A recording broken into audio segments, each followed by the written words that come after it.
A model couple with thousands of followers on TikTok often talked about how drama-free their relationship was, but no one knew the full story until murder made the headlines. Ali Abulaban was used to being recognized on the streets for his Scarface and Skyrim impressions that made him famous on TikTok. Meanwhile, his beautiful wife, Anna, portrayed their life as picture-perfect, often speaking of what a great husband and father he was. Yet, behind the closed doors of their luxury condo, a very different reality unfolded: domestic violence, jealousy, and spying. Join me as we uncover the shocking confession Ali Abulaban made to his mother, just minutes before committing an unthinkable act. You'll hear about a love story that began on a U.S. Army base in Japan and ended in tragedy on the other side of the world, in San Diego. In September 2021, a TikTok creator named Jin Kid captured the hearts of millions with his uncanny impressions of Tony Montana, Keanu Reeves, and Skyrim characters. Ali Abulaban meticulously cultivated his online persona, leveraging the isolation of the COVID pandemic to transform his living room into a stage for nearly 1 million followers. With his striking features and dark hair, Ali bore an almost eerie resemblance to Tony Montana. But it wasn't until he started featuring his stunning wife, Anna, in his videos that his popularity truly began to soar. The internet couldn't get enough of their charming and whimsical exchanges. The couple seemed to live in a digital fairy tale. As with many tales of online fame, there was more beneath the surface than met the eye. Ali and Anna posted videos of themselves dancing around their condo, walking on the beach, and giggling over dinner, with captions like, "When your relationship is drama-free," and "When your husband is your best friend." So when 1 million viewers tuned into Ali's TikTok live one day in September 2021, they assumed it would be more of the same wholesome content. Instead, they were stunned by the chaos unfolding on their screens. The video began with Ali bellowing, "I have top-secret clearance." Amidst the chaos, Anna stood in the background, on the phone with the police. The argument escalated with Ali claiming he brought Anna to San Diego just to be with her friends. Pausing briefly, Ali taunted his wife, saying, "You're not even an American citizen." He then claimed that if he wanted, he could tell the police that she beat him. Then, in the last moments of the video, Ali threatened to have Anna deported, warning her, "Say goodbye to your citizenship, Miss Filipino."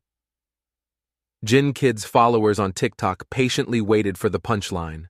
Surely, this was just another character he had concocted, and the content-creating couple would eventually take a bow.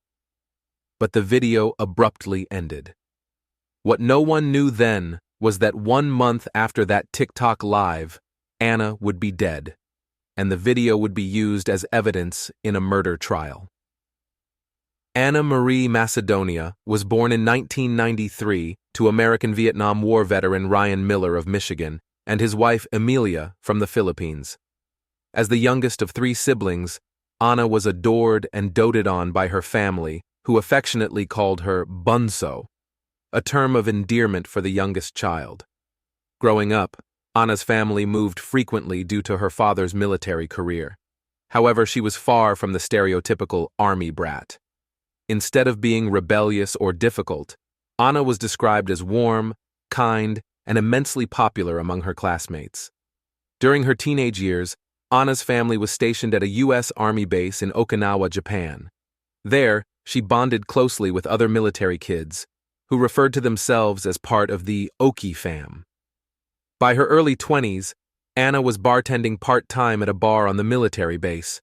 The job seemed to suit her outgoing personality, blending her love for nightlife with her knack for socializing. It was at this bar that she was introduced to Ali Abulaban. Ali Nasser Abulaban and his 2 siblings were the first generation of their family born in the United States after their parents immigrated from Palestine. As the eldest son in a traditional Islamic family, Ali felt immense pressure to meet his father's high expectations. This pressure was compounded by his father's explosive temper, which instilled fear in the entire household. Ali recalled his earliest memories. Almost always, everything was an overreaction, in my opinion. Nothing was ever just a simple talking to. I mean, everything was just explosion, anger, chasing around the house, things of that nature. Most of the time, I wouldn't know why he's mad at me or what exactly he's. But he would just grab whatever's nearby, throw it at me, strike me, vacuum cables, shoes, things like that. He described one specific instance of abuse involving his father. I had wanted my mother to purchase something for me, something that I really wanted. It was Star Wars related. I'm big into Star Wars, but he didn't like the fact that it was kind of childish in his mind. I think I was about 14, 15. And his response to me pestering my mother to purchase this for me, I think it was a Darth Vader helmet that changes your voice, um, was to grab the vacuum cable and whip me repeatedly. And when I say whip, you could hear you can hear it. And that was the worst pain I've ever felt physically. I literally would beg him to stop. And he's asking me, why are you fucking crying? Why are you crying? As he's whipping me, you know? Ali's experiences of childhood abuse later became a key factor in understanding the violent behavior he exhibited as an adult. He explained how developing characters and doing imitations became his way of seeking validation and building connections. Although he found a lot of joy in acting, when it came time to graduate, Ali had no idea what kind of career he wanted to pursue. Despite wanting to take a gap year like most of his peers, Ali claimed it wasn't an option for him.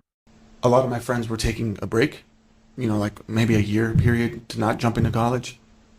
I wanted to do that. I wasn't allowed to.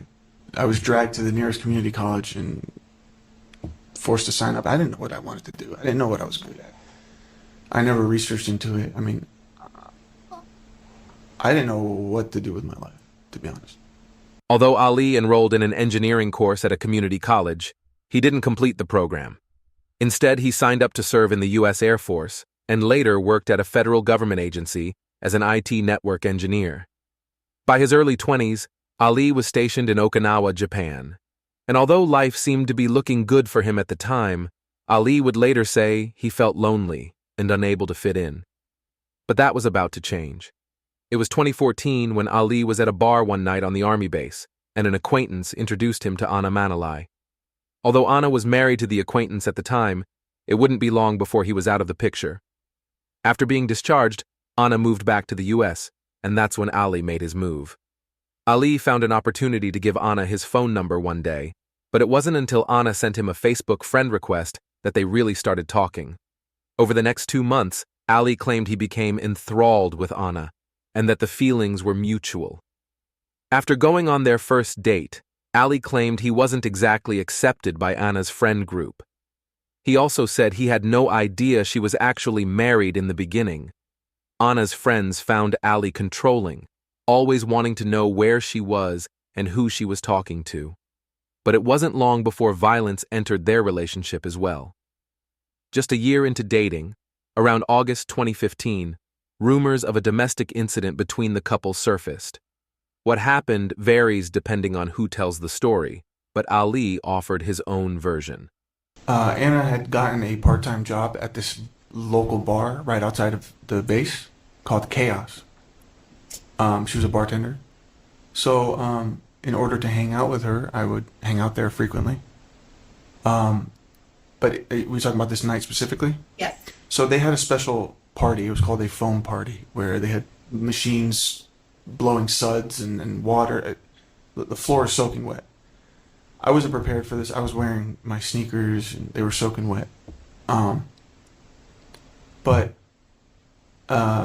Emerald also was helping out that day. So I had been drinking. There were lots of shots of different kinds, tequila. Yeah. There was also this Japanese beverage called the Chuhai, which is like a Alka-Seltzer alcohol beverage. I was drinking that while taking shots, and next thing you know, I am spinning. I can't even see straight without the feeling of wanting to throw up. So I just naturally lay my head down on a table. And next thing you know, the boss of the owner of the bar is freaking out. Get him out of here! This is embarrassing. He's yelling at Anna. Get him out of here! This is embarrassing. Blah blah blah blah. So Anna assists me to get up and leave the place.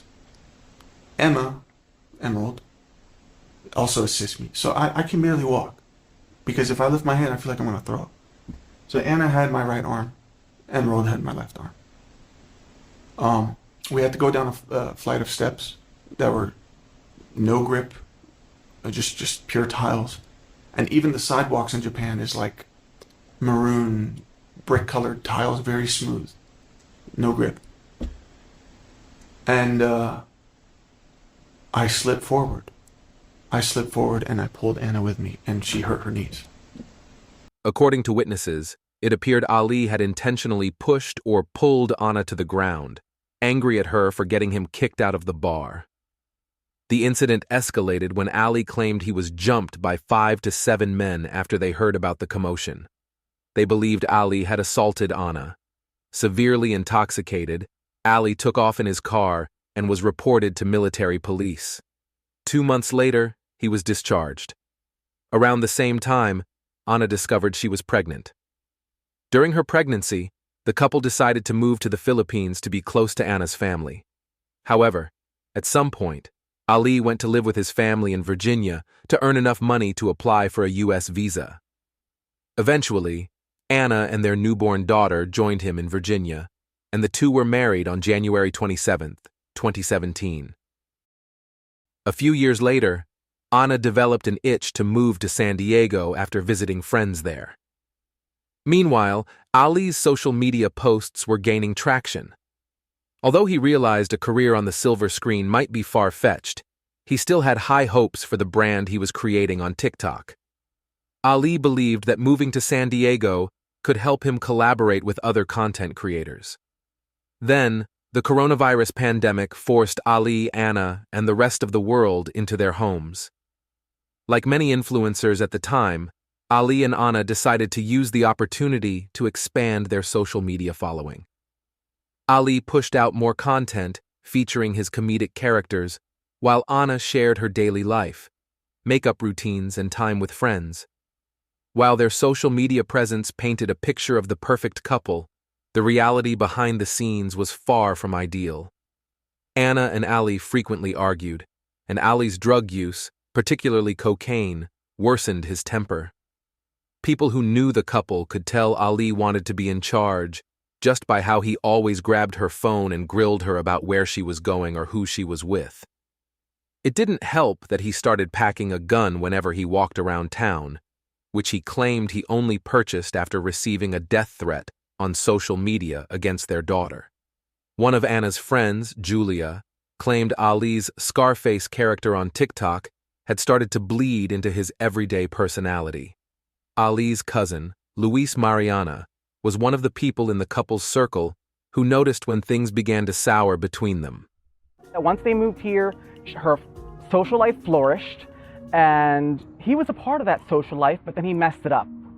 And Anna was going out on her own, and that's when he really lost his mind. He lost control of her. He wanted control.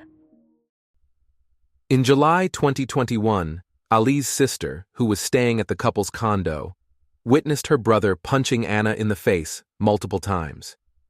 After the assault, Ali begged his sister not to call 911, and she agreed. The day after, Ali apologized to Anna on Instagram, explaining he'd lost control and calling himself an abusive piece of shit. Anna told Ali he could have killed her.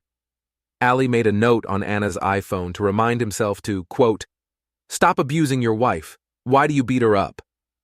Ali even reached out to his father for advice on controlling his violent outbursts. His father recommended trying neurofeedback therapy, which he believed would help with chemical imbalances and impulsiveness. Although other members of Ali's family had tried neurofeedback therapy, it didn't seem to improve his situation, and the domestic abuse continued. The drama in Ali's life wasn't confined to his own relationship. In fact, it seemed to be following his family, with his brother who'd been arrested earlier that year after reportedly stealing a gun from a shooting range and going on a rampage, shooting at random cars on a highway. After calling 911 to report his own crime, Ali's brother was arrested and sent to a psychiatric facility, where he confessed to wanting to spend the rest of his life in jail and killing people. Then there was the drama surrounding his mother, who started dating a man she met online. Despite having a close relationship with his mother, Ali was reportedly so furious about her affair that he slapped her when he found out. Ali claimed that the combined trauma in his family's life, along with his conflicts with Anna, caused him to take disability leave from work in July 2021. Over the next several months, Ali assaulted Anna on several occasions, admitting to punching, shoving, and hitting her. Each time Anna took him back, until September, when she told him enough was enough. Ali finally moved out of their condo, and Anna blocked him on social media, which infuriated him. Some of Ali's attempts to win Anna back included faking a broken leg and trying to make her jealous by soliciting an 18-year-old girl on the building's elevator with wine and cocaine. He told the teenager that his wife had run out on him and encouraged her to take a shower in their place, even offering her Anna's body wash. Ali then recorded himself, claiming he slept with the teenager in the building and bragging that she was a stripper. After Anna texted Ali she wanted him out of his life and she a divorce, Ali shockingly remained hopeful that he and Anna could work things out.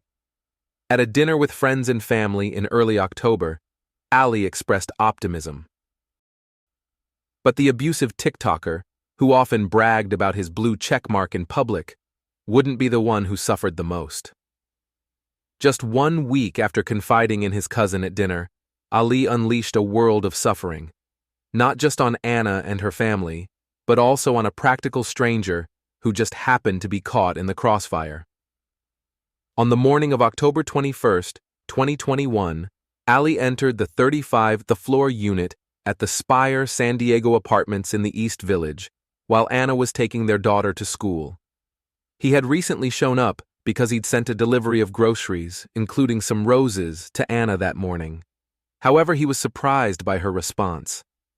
Although she said thank you for the groceries, she made no mention of the roses. By this point, Ali had gotten used to fighting with Anna and always having her forgive him and take him back. This kind of response from her was completely foreign to Ali. He needed to find out why. Why hadn't his attempts to get back into her good graces been working? Although he wasn't officially living there anymore, he still had an ID card that allowed him access to the condo, a fact Ali admitted Anna wasn't okay with. When Ali arrived, he noticed some of the groceries he delivered were still sitting outside the front door. What upset him most, though, was what she had done with the flowers. *9*. After seeing how Anna had responded to the groceries and roses he'd sent, Ali decided to make his way around the apartment to find evidence of what Anna was up to. Well, at first, I was just observing. I was right at the front door. I immediately noticed all the groceries were on the counter, including the milk, that she had not even taken the time to put it in the fridge. And the first thing I see is my roses, or the roses that I sent, on the counter, and they're crushed by this mini luggage makeup kit that she had, this makeup bag. That makeup bag doesn't usually leave her vanity. She does it in front of the vanity mirror. So for me to see my roses crushed like this, and her makeup bag right on top of it still open, I'm trying to piece this information together. I'm thinking, okay, first of all, she didn't give a shit about the roses. Second, her makeup bag is here, it's open, so that tells me she's quickly putting her makeup on to go see somebody. That's how I interpret it. By this point, Ali had grown quite used to videotaping or making audio recordings of situations with Anna. Perhaps he was hoping to document evidence of how Anna acted, to hold her responsible for any marital problems they were having. What he didn't realize at the time was that the only evidence he was compiling would ultimately show just how controlling, paranoid, and abusive he was. Here's the audio recording Ali made as he entered Anna's condo that morning without her permission. So I just texted Anna. She said she's at home. I'm at home. She's lying. She's lying. Oh my God, she's fucking lying. Oh my God, she's lying, dude. She's lying. She's fucking lying. She's cheating. She's cheating on me. Ali then proceeded to vandalize and destroy Anna's belongings as he continued recording. Before leaving, Ali installed the microphone app on his daughter's iPad so he could spy on Anna. I opened up the Discord app on my daughter's iPad. That was a separate account. So I had him join the open voice channel. It wasn't a call. It's not something you can hang up. It's just a voice chat channel. And any user who hops into this voice chat channel, by default, their microphone is turned on, unless you hit the mute button. So it's just for places for people, as many as they want to communicate. So the iPad joined in the channel, and then I joined it with my phone. There's, behind my bed, there's like this strange little cutout area. Looks like a little cubby. I don't know if it was by design or what, but I placed it there because obviously I wanted to be discreet about it, but I wanted to catch them having sex. I knew if they're gonna have sex, they're probably gonna do it on the bed. So I placed it there, I plugged it into the charger, and I left it at that. Once he left, he claimed he went to a hotel where he had been staying and fell asleep. He was awoken around 3 p.m. to the sounds of Anna and another man talking and giggling. To Ali, this could only mean one thing. Immediately I'm like, oh my God, that's Anna. Oh my God, who's that man? Who's that man? Oh my God, there's a man. I'm saying this out loud to myself, freaking out. I mean, I feel like I caught Bigfoot or something. Like, you believe he's there, but you don't have the truth. But then now there's this evidence, and it's just like I'm freaking out. I quickly put my pants back on. I gathered my keys. I grabbed my Coke. I started to do a couple bumps because I knew, okay, there's a man in my house. I need to be focused because I want to be in the zone here. You know what I mean? Because I was still half asleep. So I was just slamming back some Coke, and yeah. From there, Ali drove to the condo and burst in, finding Anna and another man named Rayburn Barron, a friend she had made since moving to San Diego. Ali had a gun with him. In Ali's mind, Anna was about to become intimate with Ray in their condo, and he needed to get there as fast as he could to stop it. I was in a hurry to get in there. I didn't even wait for the door to open. I was running. I used my key card. The only thing I had in my hand was my key card. I opened the door. I barged in. I was immediately startled. I stopped right in my tracks like a deer in the headlights. They weren't in the bedroom. They weren't having sex. They're right there, cuddling on the couch. Although Ali expected to find Anna cheating on him, the moment he barged in and saw what he believed to be proof, he said he snapped. Well, at first, I saw Anna. I couldn't see who the man was because she was kind of leaning forward a little bit to see who's at the front door. So I see Anna, and then the man leans his head forward. He leans his head forward, his eyebrows arched. I immediately identify him as Ray, and he goes, like, what's up? I didn't expect that Anna would ever do that to me. Him, of all people. I mean, she knew how I felt about him. She knew how I felt. I was trying to believe her. I was trying to believe that she wasn't cheating on me, that she would let me fix this, because I was sick. I was struggling from drugs and mental illness, and I fucked up. I fucked up a lot, but I was trying to fix this. And when I saw that it was him, I couldn't take it. I couldn't take the fucking betrayal. I couldn't believe that she could do that to me, to our daughter. And then before I could stop myself, I just fucking snapped. My gun was in my hand, and next thing I'm shooting, and I can't stop. I'm just shooting, and I'm even startled. It's like I'm watching it happen. I'm like I'm in the passenger seat of my own body. I can't stop it. And I hear Anna screaming and crying. And I don't even remember shooting Anna.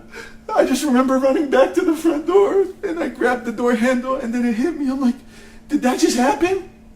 And I turn around and I see Anna leaning forward, and there's blood. And I'm like, Anna! I couldn't believe I did that. Immediately after shooting Ray and Anna, Ali took pictures of their bodies. He then called his mother to confess what he had done. When she didn't believe him, he sent her the photos to prove it. After calling his mother, Ali called 911 to report the shooting, but he didn't mention that he was the one who did it. Ali then drove to pick his daughter up from school. Eventually, he was pulled over by police, who took custody of his daughter. Ali confided, "I hurt Mommy." Despite confessing to the murders of Anna Abulaban and Rayburn Barron on the phone to his mother, the 911 dispatcher, the police, his cousin, and his daughter, Ali Abulaban pled not guilty at trial. During opening statements, Ali's defense attorney attempted to portray him as someone who was simply out of his mind on the day of the murder, experiencing a dissociative state, as though he was in the passenger seat of his own body. However, Ali seemed to flip a switch during cross-examination, suddenly becoming combative and sarcastic with the prosecution about facts on the record. I did. Where's that audio recording? Hit up Prince William County Police Department. Don't ask me. But they told me it's just the internet. Relax. Yeah, there's no recording, such recording, right? There's a body-worn camera. She was a female officer. All right, you told us yesterday you wanted a gun that was accurate, right? I wanted a reliable gun. Reliable for shooting, right? No, for for dancing. I don't know. At other moments, Ali became visibly angry with the prosecution. On October 18th, you were also researching teen porn videos, correct? What? What did you just say? That's what you were researching, correct? Say it again. Teen porn videos. You're out your mind. Show me the teen shit you just said. You want to paint me as some kind of fucking child molester? Show me show me. What you just said. I've never seen that in the Discovery. I've been incarcerated 3 years. You never showed that to my team. Where did you get that? It's in your phone. Show it. You researched Sean Torres on October 19th. Show me what you just said. We're not going to breeze over that. Mr. You're not going to paint Boulevard. me as something I'm not. A psychologist called by the defense testified that Ali had since been diagnosed with bipolar disorder and other unspecified personality disorders with narcissistic traits. They argued that Ali's troubled childhood and abusive home environment were to blame for his mental health issues, substance abuse, and ultimately, the murders. At the time of the crime, Ali was reportedly high on cocaine. The defense also pointed to Ali's actions during the murders, such as repeatedly racking his gun between shots, arguing it demonstrated his lack of sound mind. The prosecution, however, countered these claims. They stated, "Heat of passion does not apply when you walk into an apartment uninvited, using a key card you weren't supposed to have, to confront a fight no one else knew was happening, and bring a gun." They presented the jury with graphic photos Ali had taken of the victims' bodies and introduced evidence of his online searches about disposing of a body. Ali's mother testified about the chilling phone call she received from her son, confessing to the murders. She admitted that, initially disbelieving him, Ali sent her photos of the crime scene. On May 29, 2024, Ali Abulaban was found guilty of 2 counts of first-degree murder for the deaths of his wife, Anna Abulaban, and her friend, Rayburn Barron. After the verdict was read, cheers erupted in the courtroom, and Ali scowled at the jury before bursting into tears. Rayburn Ray Dennis Barron, known as Ray to his friends and family, was born in September 1992 in Mexico to a loving and close-knit family. Growing up, Ray was often described as the glue that held the family together. Ray moved to San Diego, where he worked in the trades as a glazier apprentice. It was in 2020 that Ray met Anna Abulaban at a party in San Diego through a mutual friend. Ray openly admired Ali's wife, Anna, saying to Ali, "You're lucky to have her." However, Ali later twisted Ray's sentiment, retelling the story as if Ray had flirted with Anna. Ali also claimed Ray had made advances, despite the two being nothing more than friendly acquaintances. At first, things were cordial between Ali and Ray offered his condolences on social media over the loss of a loved one. But as Ali continued to run into each other at organized events, Ray's reason for being at the condo that fateful day was to comfort Anna after coming home to find her condo ransacked. He had come by to potentially protect her, but once again, Ali showed up. Although Ali believed he was barging in on an affair, there was no indication that Anna and Ray, who were sitting fully clothed on the couch, were anything more than friends. The murder, therefore, was a senseless act of jealous violence.